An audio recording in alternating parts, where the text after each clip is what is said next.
Good evening and salutations, my GH fans. Okay, so two things I want to sit there and say before we start this review.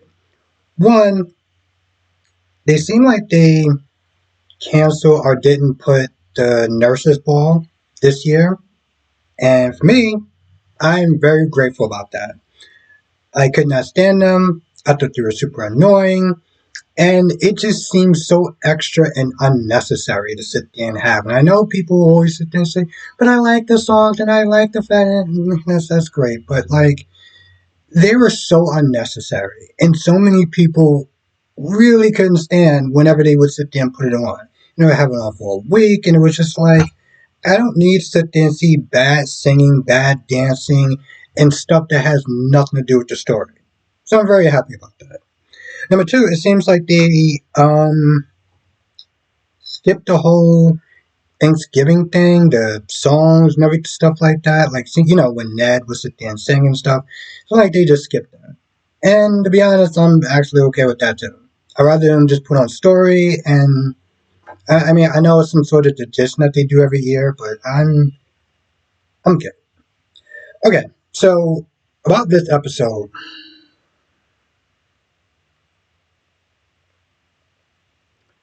this episode wasn't terrible. It seemed a bit clunky in a sense. Nina and Carly got on my damn nerves. Um, there's a point where there's a point where Carly is with Michael, and Michael tells, because Carly's like, hey, where's Willow at and stuff like that. And, Michael sits there and tells her, she'll be here in a minute or whatever, and she's gonna be with Nina. And Carly's like, why is Nina coming? I'm like, one, it's not your house, so like, like you don't run shit, you don't control who comes in this house and who doesn't. Number two, you do realize that Nina and Willow are mother and daughter, right? So again, like you're just gonna have to sit there and put in your big girl pants and just deal with it. Willow is dreading going to this party with the gathering and stuff like that. But she goes with Nina and stuff like that, and at some point, all kind of hanging out, and I mean everywhere. I mean Tracy being all bitchy and everything, Ned, Olivia, and Olivia tells Ned, "Hey, listen, don't tell Carly, what's going on. Like she don't need this right now. Let's just keep everything just PC and stuff." And meanwhile, Carly's not there looking when Willow does get there and see both of them just acting all strange and all off and stuff like that. She's like, "The hell is going on?" And she asks Olivia, and I'm partly just like, why don't you just ask Willow and Michael instead of asking Olivia? Why are you sitting there putting her in the middle of this? All reality, part of me is like, you should kind of just mind the business that pays you. Like, I get it, that's your son and everything like that, but your son is a grown ass man. If there's something that he wants to tell you, he will tell you. But if you don't like that, then you can just sit there and ask him, or you can just ask Willow instead of sitting there bothering Olivia. But there's a point where Drew gets there, right? And for some odd reason, Drew decides to go up to Willow. I'm like, bro, what are you doing? So everybody in the room, well, most people in the room that knows, like Brooklyn and Chase, are like, Chase is like, why is Drew talking to Willow for? And of course, at some point, Michael talks to Sasha, and he's another person that's pissing me off because, you know, first of all, he wants to whoop Drew's ass. I'm kind of just like, you should probably have that energy, and maybe you should have sat there and put hands on him instead of sending your bitch ass uncle to sit there and do your dirty work for you. That's just number one.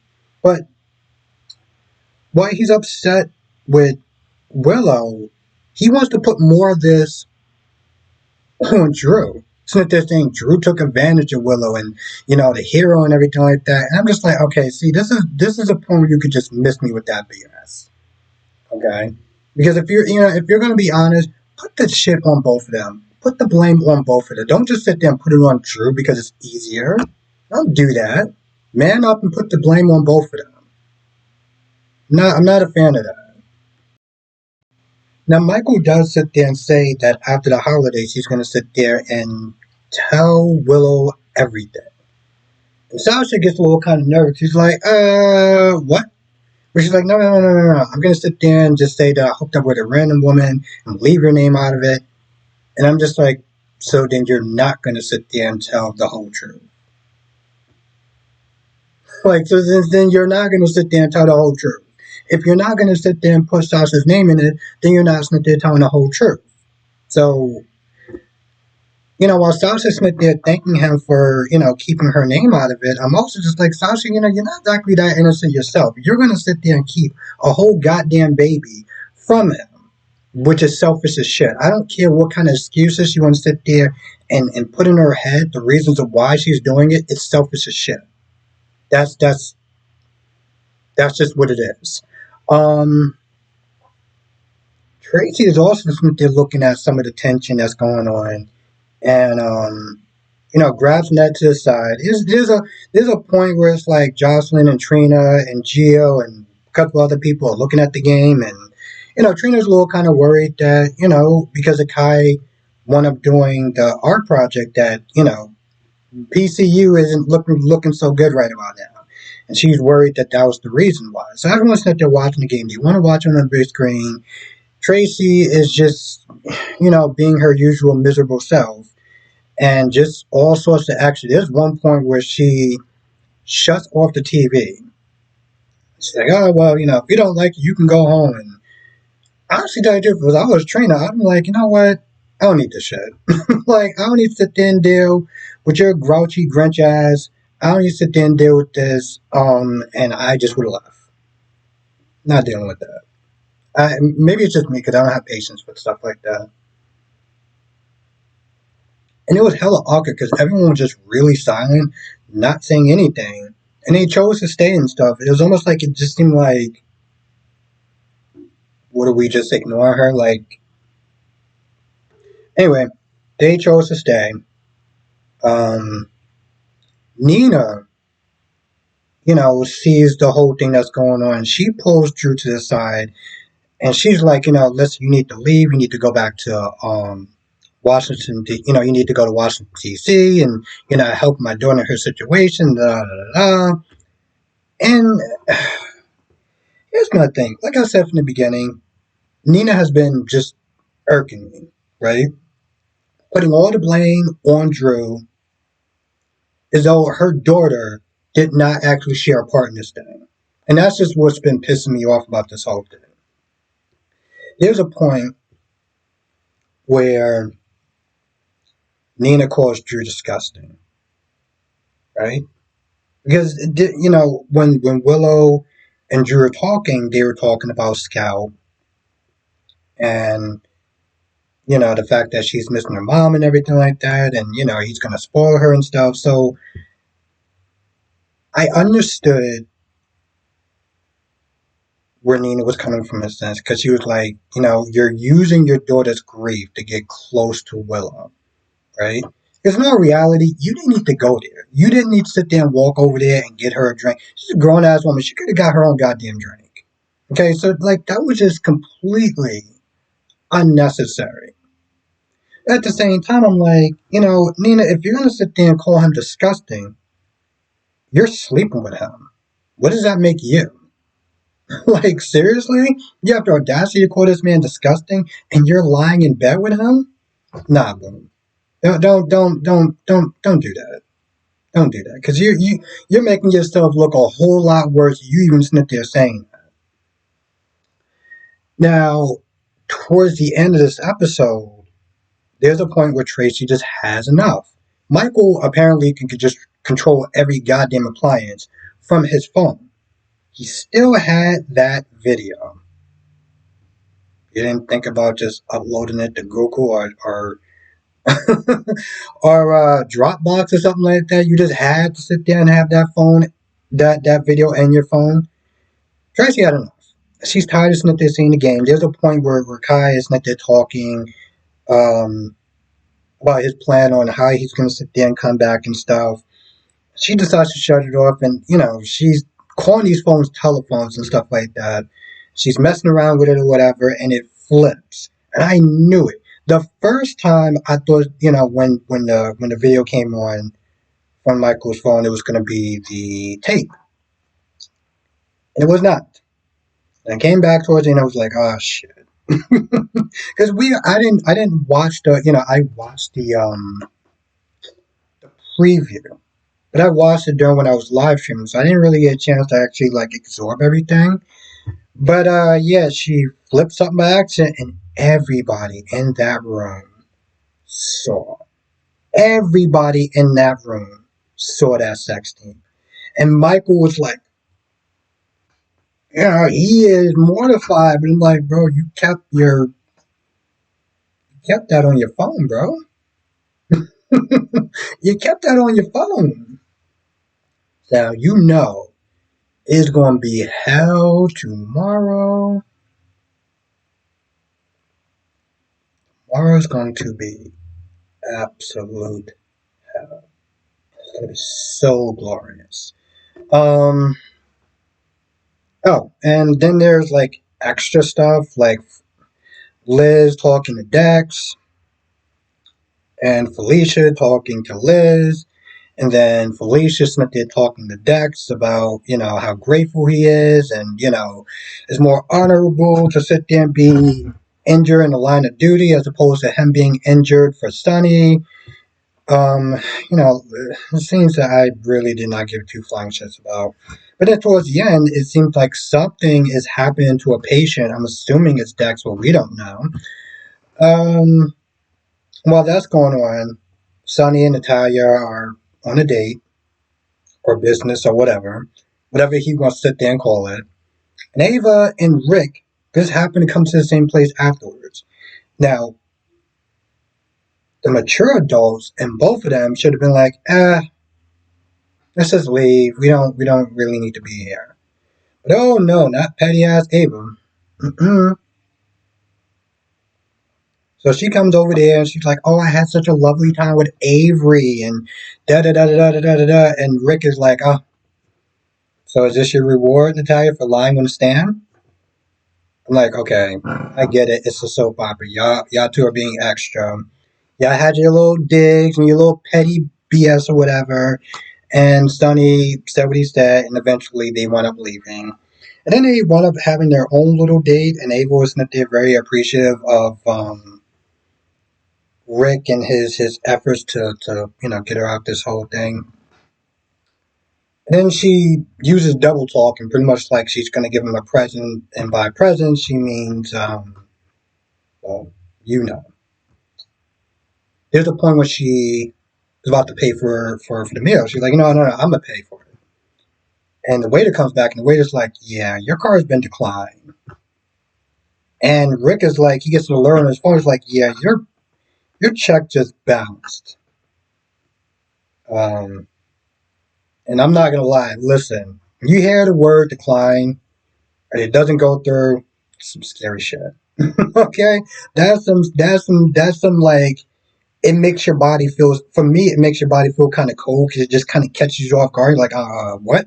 And your mind starts going a mile a minute. But then the waiter's like, oh, well, we're gonna have to sit there and destroy your card. I'm like, I'm sorry, what? Now I want to ask y'all in the chat or in the comment section. Can they actually do that? Can they actually sit there and just rip up your credit card if it gets declined? Because I'm like, that's still your property.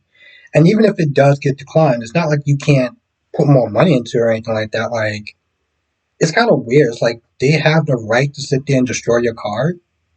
That's some off-putting shit right there.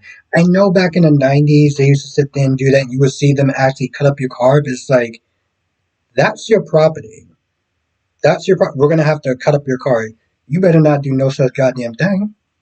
Like, you done clearly lost your mind if you think you're going to sit there and destroy any part of my property. And yes, I understand it's the bank's property. But, like, still, there's no way in hell, under any circumstance, that shit should fly. Natalia talks about her other son and how her other son pretty much is like, yeah, you ain't controlling any aspect of my life, my music life, or whatever. And it just kind of repeats itself back into Natalia being like very, not jealous, but like really happy about how Sonny is close to his kids as opposed to her being super distant with her kids. Christina, man, what the hell did they do with this character?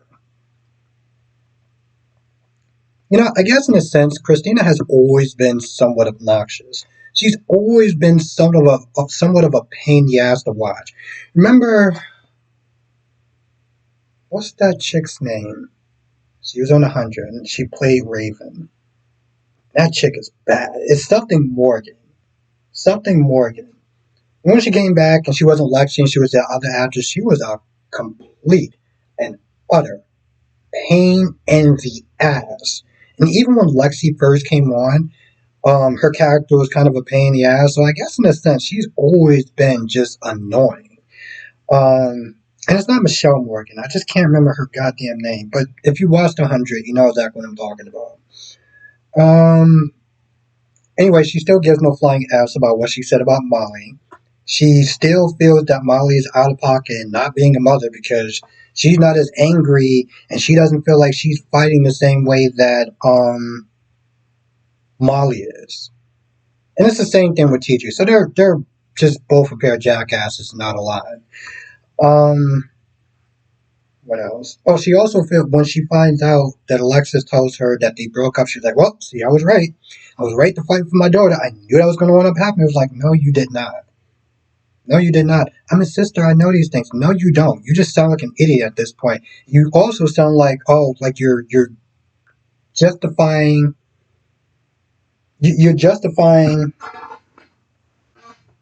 being kind of a terrible person as far as changing. And I understand that people change their minds, but you did make an agreement with your sister, and now you're sitting there trying to justify you being kind of a shitty sister and the fact that you were going to change your mind. And Charlie's or whatever, which I don't understand why Alexis' dad harder on her about Charlie's. I guess you just like, hey, listen, just because you want to pour all your stuff into Charlie's, it's not going to sit there and change the fact that you're still grieving. That process is not going to change. It's just a distraction at best. And then she talks about needing um, Sam and everything, and at this point, Alexa's just like, yeah, you know what, it's late. I gotta wake up early, or I'm just gonna be honest, I don't feel like dealing with you anymore, Christina, whatever you want to call it. And so she just, she gives her some words of wisdom. She's like, listen, your sister's grieving also. She's grieving her own way just because she's not grieving the way that you want her to grieve. She's like, I just don't understand. But of course not, Christina, because you're an idiot. I mean, seriously. She's like, I don't understand why she's not grieving the way that I am, because you're an idiot. What happened to her therapy sessions? Because it almost seemed like she took like maybe 1 or 2 sessions and she was like, all right, I'm good to go. I'm like, no, you're really not. If anything, she needs to sit there and go to more therapy sessions. And, she leaves. And, she's about to leave. And, Christine's like, well, just don't give up on me. It's like, she's not going to give up on you, but she's not going to sit there and keep trying to talk some sense into you. And you just being a stubborn ass that you are, like, it's just kind of a pointless conversation. And it's late. And I'm pretty sure she probably wants to head to bed. So, like, yeah. I think that's about it. I think that's about it. I can't think of anything else. Now, if I missed anything, come to the live stream tonight. Well, write it in the comment section. I'll come to the live stream tonight, 8 p.m. Eastern, 5 p.m. Pacific. I'll be talking about all the shows, obviously this one, and Days of Our Lives, and Bold and Beautiful, and Young and Restless.